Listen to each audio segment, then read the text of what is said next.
Hello, everybody. This is The Cloud Dream of the Nine by Kim Man-Jung. Chapter 7, The Imperial Son-in-Law. When Yang had looked again carefully and had made sure that it really was not moonlight, he asked, "Maiden, who are you?" She replied, "Your servant was originally from Pa-Ju. My surname is Chok, and my given name is Kyung-Hong, or Wild Goose.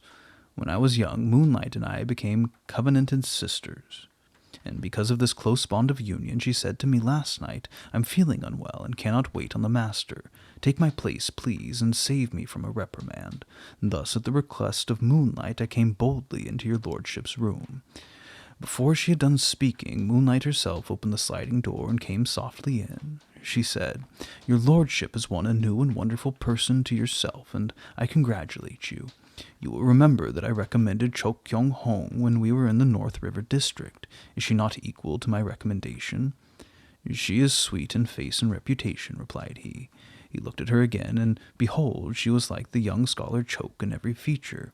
But by way of inquiry, the master remarked, "The young literatist Chok must be some relative of yours. Have you a brother? I regret to say I saw Chok yesterday acting in a very improper way. Where is he now, do you suppose?" Wild Goose said in reply, "I have no brother or sister."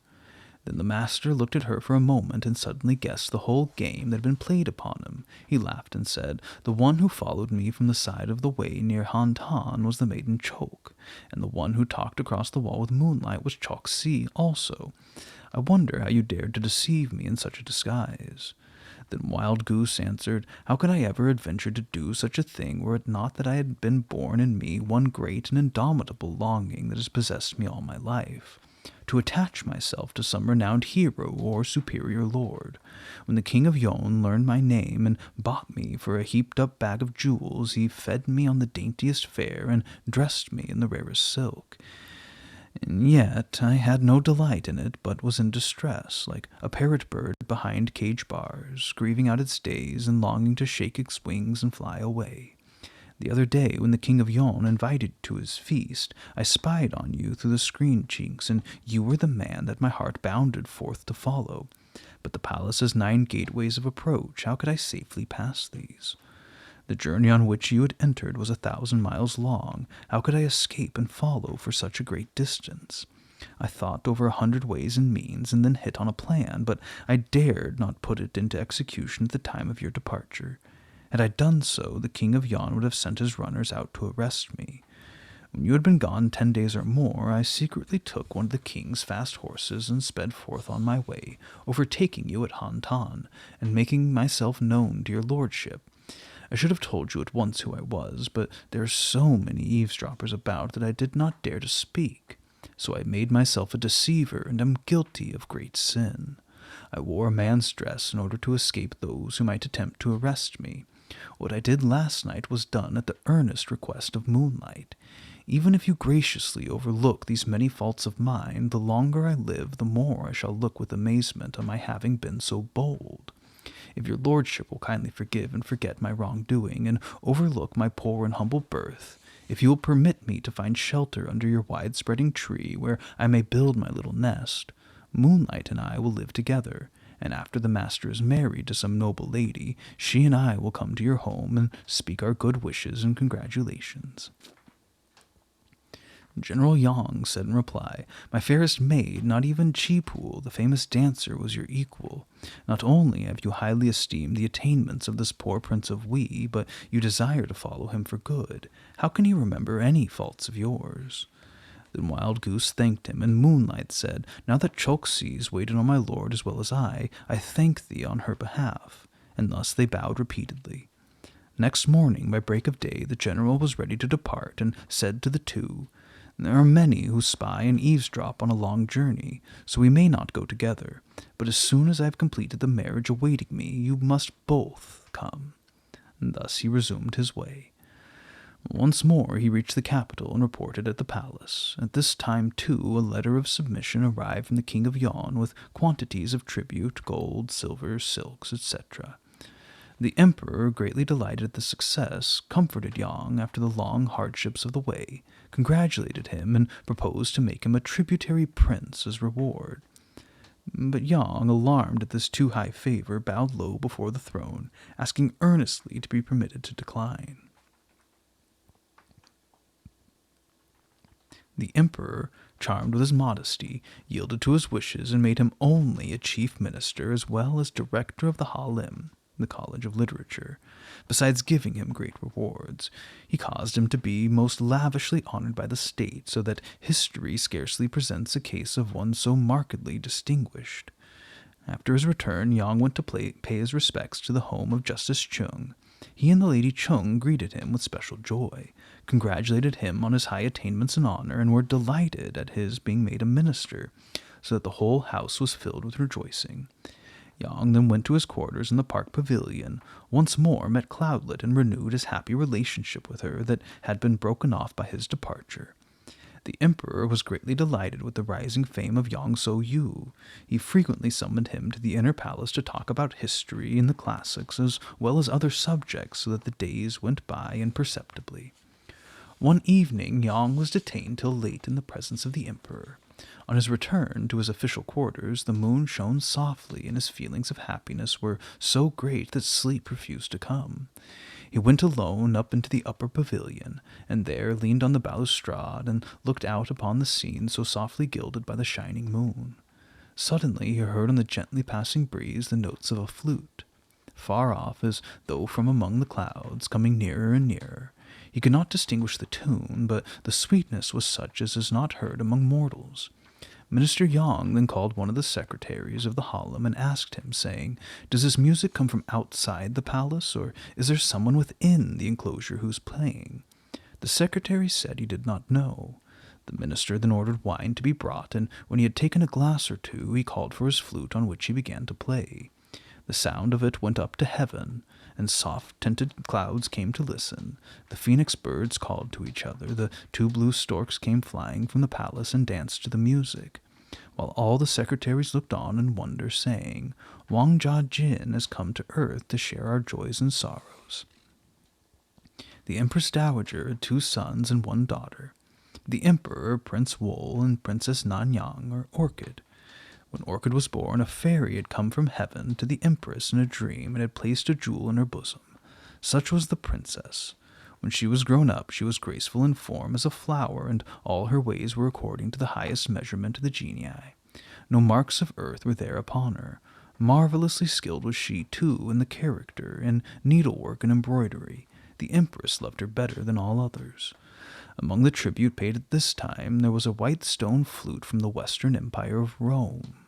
The form of it was very beautiful, and the Empress ordered the court musicians to try it, but they failed, and no sound was forthcoming.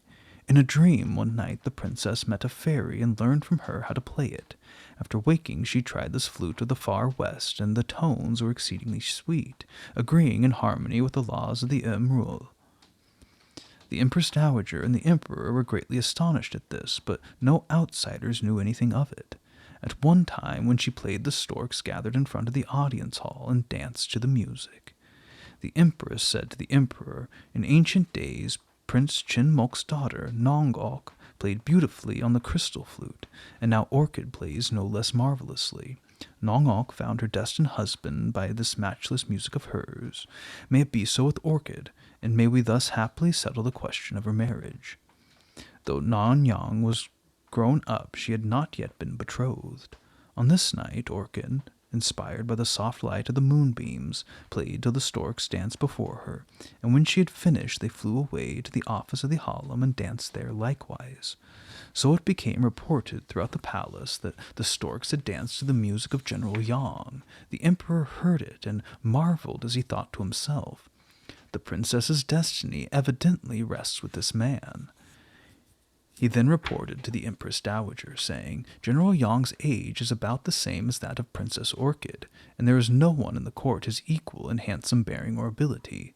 Never again can we expect to find his like if we search the whole wide realm." The Empress laughed and said, "Orchid's marriage has not yet been decided upon, and I have been somewhat anxious about it. Now I hear this, I'm sure that Yang So-yu is God's appointed mate for her. Still, I must have a look at him before I decide finally." "That will be very easy," said the emperor in reply.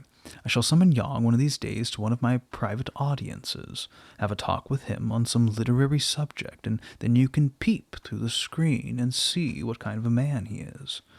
The empress was greatly delighted, and so the matter rested. Princess Orchid's special name was So-Hwa, so called because the two characters were found engraved upon the flute. They meant flute harmony. On a certain day, the emperor took his seat in the Hall of Fairies, one of the palaces of the imperial court, and commanded the eunuch to summon Yang So-Yu. The eunuch went first to the office of the Halim, but learned that Yang was out. Then he went post-haste to the home of Justice Chung and made inquiry, but was told that Yang had not yet returned. So he rushed about here and there, but could not get trace of him. At this time, Yang, accompanied by 13, had gone to one of the places of amusement, where he had imbibed so freely that he was very much intoxicated. He was happy and having a hilarious time. The eunuch hurriedly rushed in and ordered him to report at once to the palace. 13, alarmed by this call, jumped up and went out, but Yang's eyes were heavy with drink and his hair was in disorder. The eunuch addressed him so that when he got up and changed his dress and then followed into the inner palace, where he appeared before the emperor, who commanded him to sit down. There they discussed the history of the past line of kings, their successes and their failures, and Yang, quick as he was asked, gave answer, his words flowing like running water. The emperor, greatly delighted, said, "I should like to ask whom you regard as greatest amongst the kings of the past, and whom among the ministers?" The Halim replied, "Among the kings we rank Yo and Sun first, but we need not especially dwell on them. Han Ko-jo wrote an essay called The Great Wind, while Wee Ta-jo wrote one called The Bright Wind and Shining Stars. These come first among the kings. Among ministers are Yi Young and Sa Kyung, Cho Ja of Upto, To Yang Myung of Nam Cho, and Sa Yom Un. These are regarded as the first literary masters.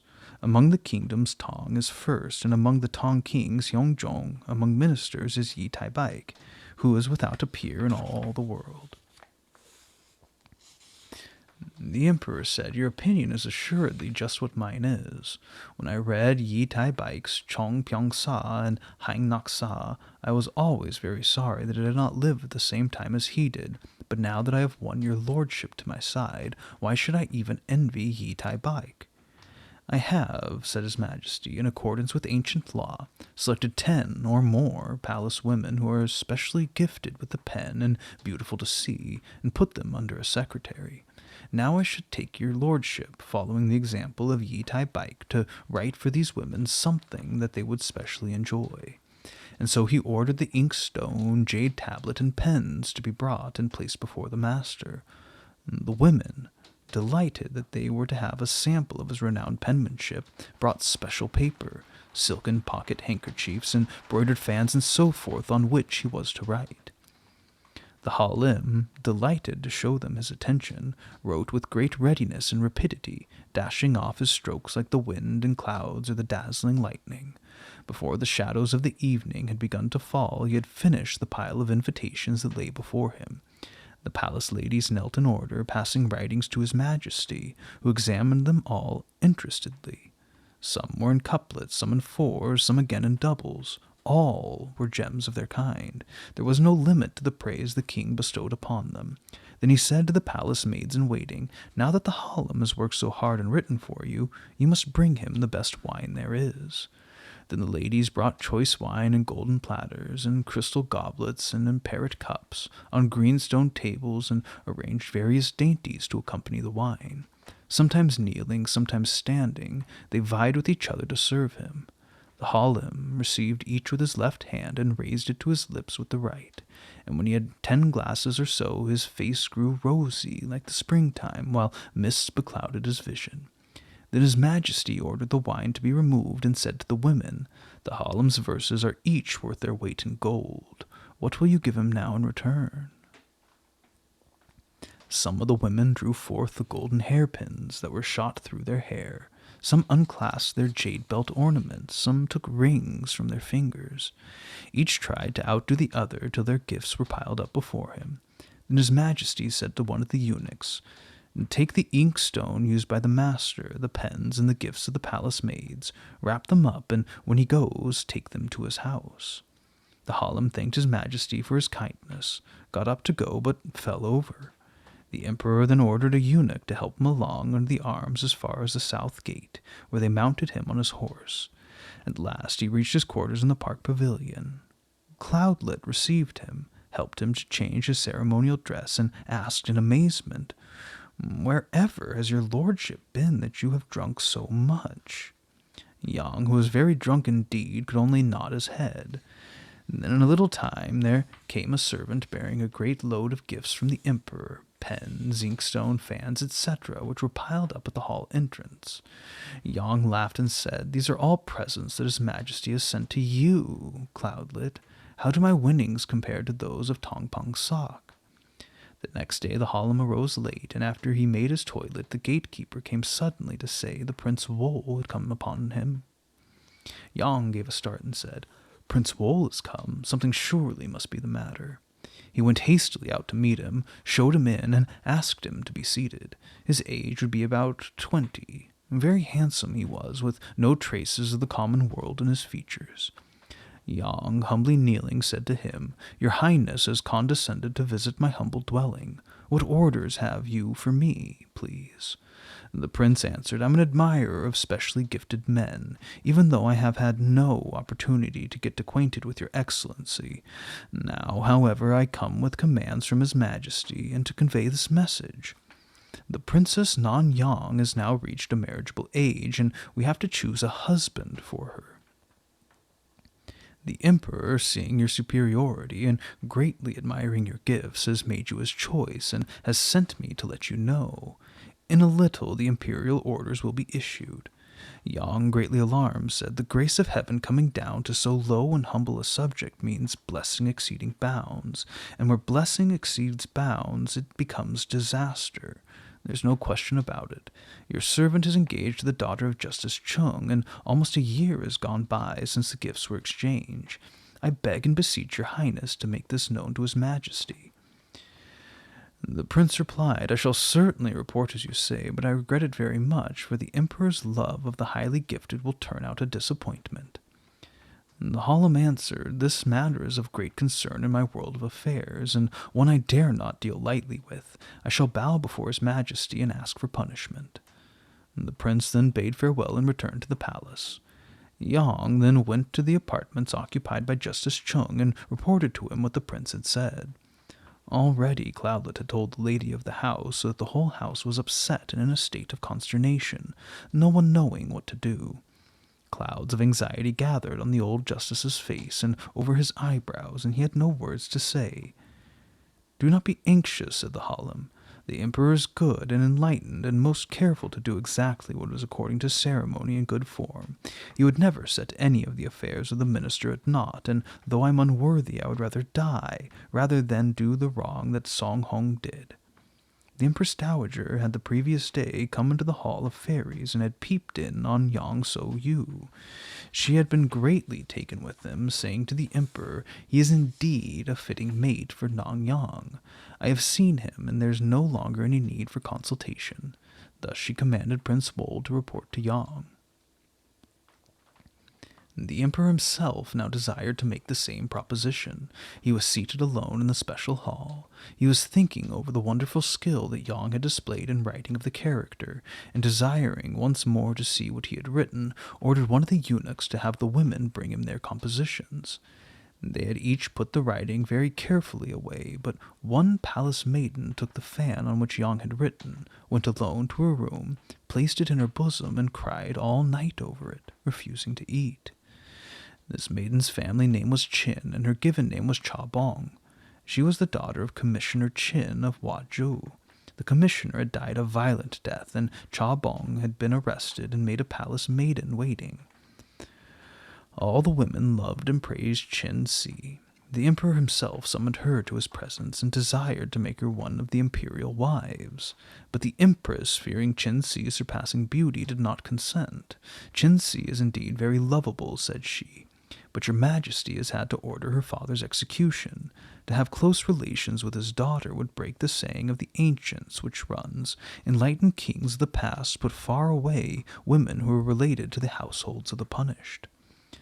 The emperor, recognizing that this was true, consented. He had asked Cha Bong if she could read the character, and finding that she could, had appointed her to be one of his literary secretaries and put her in charge of palace documents. Also, the Empress Dowager had made her the literary companion of Princess Orchid, to read to her, and to drill her in the practice of composition. The princess greatly loved Chen Si for her beauty of character and the wonderful knowledge she possessed. She treated her like a near relative and would not let her out of her sight.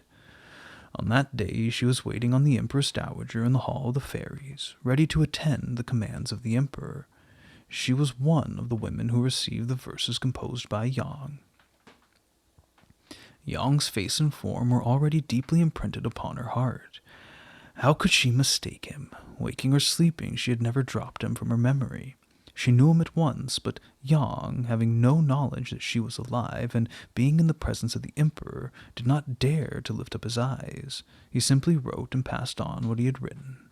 Now that Cha Bong had seen him, her heart was all afire, but she stifled her feelings and emotions and her desire to be known, fearing that she might arouse suspicion.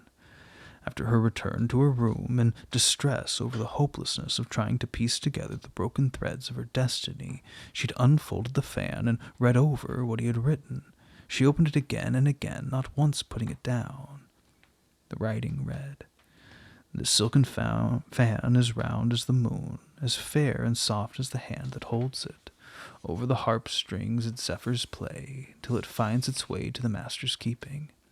As round it is as the shining moon, may the soft fair hand ne'er lay it down, nor its silken smile even once be hidden in all the days of the happy spring." When Chen Si had read the first line, she sighed, saying, "Master Yang does not know my heart. Even though I am in the palace, why should I ever be thought of as the wife of the emperor?" She read further and sighed again and said, "Although others have not seen my face, assuredly Master Yang will never forget me in his heart. His verses prove, however, that a foot away may mean 1,000 miles. When I think of the willow song that I received when I was in my home, I cannot stifle my sorrow." The tears dropped upon her dress. She now wrote a verse and added it to his upon the border of the fan, read it over and sighed again. Suddenly she learned that a command had gone forth from the emperor to collect all the fans and other things upon which Yang had written. Chen Si, in great alarm, and with terror entering into her very bones, said, "I am doomed to die, doomed to die."